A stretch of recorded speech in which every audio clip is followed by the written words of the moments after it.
I'm going to do just a simple drawstring bag that would be great for gifting or selling these. So what I've done is I've taken more extra of this fabric that matches some, and it is 7.5 inches wide by 19.5 inches high. Or you could do two 7.5 inches by 10 inches, and that's going to be nice and roomy for these and include a drawstring. So I pretty much have about 2 inches on each side because we need to have that, and then you need about 2 inches to come down to make that drawstring channel. So I could make it a little shorter. Let's see. Nah, I'm going to keep it like this. We'll see what happens.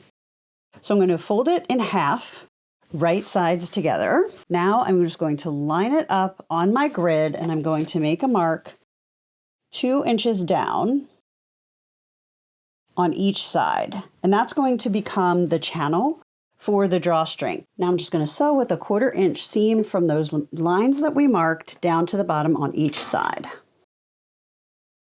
Now you could do a French seam. We're not doing that with this one. We're just having a raw edge. So what I'm going to do is I'm going to take a wavy rotary cutter, or you could use pinking shears, and I'm going to cut along the stitch line, just up to this line. Don't go all the way up, making sure that I don't cut the stitches. And that is going to help it not fray.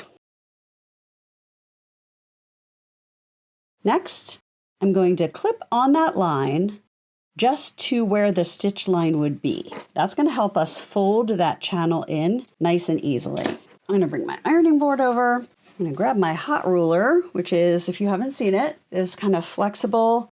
Almost feels fuzzy, like, I don't know, felted, but it has all the measurements. I can put it on here. We want to fold and press this a 1/4 inch, so it makes it really easy. I just fold it down, make sure it's on that line, and I can iron right on top of this ruler. Gets a really quick straight edge. And I'm going to flip it over and do the same. Now when you're doing the second one, you want to make sure it's going to be even with the first one. So if you have to fold it down a teeny bit more, you can. You just want them to line up. So that's part one. Part one should have been fold the sides in and press. So my clapper not only helps make the creases nice and crisp, but it also pulls the heat out of the fabric. And so then it's not going into my fingers. Instead, it is going into the wood.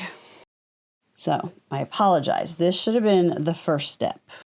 But as you can see, you can make it a second step if you get ahead of yourself like I did. I'm going to refold the top folds that we did. Press those. Now I'm going to take this to the sewing machine, and I'm going to sew all 4 of these just to hold this in place so that it doesn't come out and fray. And then what we'll do is we will fold this down and make our channel for our drawstring. But first, we're going to sew these 4 sections. So I'm going to use a leader fabric. I'll just make things go faster, which is basically a scrap of fabric that I can start on, and any knots will go there, so I don't have to pull up my bobbin thread for all 4 of these small spots. And then when I get onto my project, I'll take a couple of stitches back. Now when I'm doing this, you want to make sure the other side is folded down. You don't want to be sewing these together. You want to be sewing each side individually. And then you just trim that leader fabric off and do the other one. Do this one from the front so I can use the leader fabric easily again. And then I'm going to fold down the side that we just did, and we're going to do the other side. Now we have those edges sewn. That helps keep this folded down and the sides folded in. And now we're just going to fold it down so that this fold is just below where we stopped sewing. I'm going to fold the other one. I'm going to press them at the same time just to make sure they're even. I'm going to take it to the sewing machine, and I'm going to sew all the way around, and I'll just fold the seam allowance so that it tucks under one of these sides. Now, because of the style sewing machine I have, I can't fit bags and things to go around because nothing comes off. This table will come off, but it stays this wide. So I always have to sew bags and things like that from the inside where my top is going to the inside. If you can put this around the throat of your machine, you're going to leave yours like this and sew. but I have to turn it right side out and do it the opposite way. So it totally depends on your sewing machine. So I'm going to just lay this seam allowance down flat. I'm going to start back here. And I am going to pull up my bobbin thread, especially since my bobbin thread is on the outside of the bag. And I don't want a knot on the outside of the bag. And now I'm just going to sew all the way around. And this is making the channel for our drawstring. And then when I get here, I need to lay that seam allowance flat again. So let's see how this turned out. I think it could have been a bit shorter. Let's try it. Put these in here, nice, very roomy for sure. They're coming to here.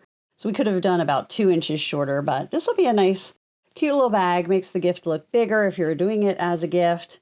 Easy to put them in and out. And could just be a bag to be used for something else later. I'm going to try using white rickrack for my ties because I think that would be fun.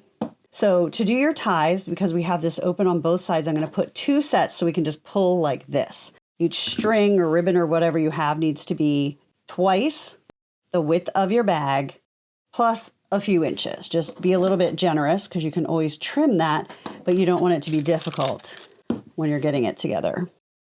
So I just measured the one, and then I will just make this one the same size. And then you could use a safety pin, but I am going to try this threader set. It comes with 5 of them and see how I like it. I think it's supposed to be faster. So we put whatever you're threading through there, double it over a bit, and then I'm just going to feed the stick through. Much easier on your hands than using a safety pin. I like it. And then you're going to bring it back through so that it comes out the other side. And using this is also why you want it to be generous. Oh my gosh, that was so easy. I love these. I'll put a link. Now for the second one, you want your ends to come out of this side. So we're going to start and stop on the side where we just looped with the first one. This is one of those inexpensive tools that if you do a lot of drawstrings or bags like that, definitely going to be worth the investment. And because it comes with multiples, it could be easy to use with a group if you're teaching 4-H kids or scouts to sew.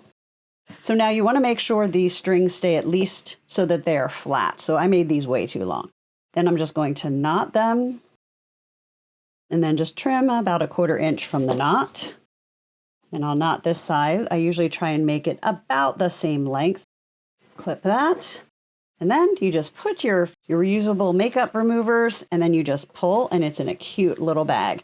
My name is Tara Reed. I'm an artist, a fabric designer with Riley Blake Designs, and I love to teach easy sewing projects, how to sew and sell, things to sew and sell, and quilting for beginners. So make sure you subscribe to my channel, click that bell so that YouTube will notify you, and let's just have so much fun.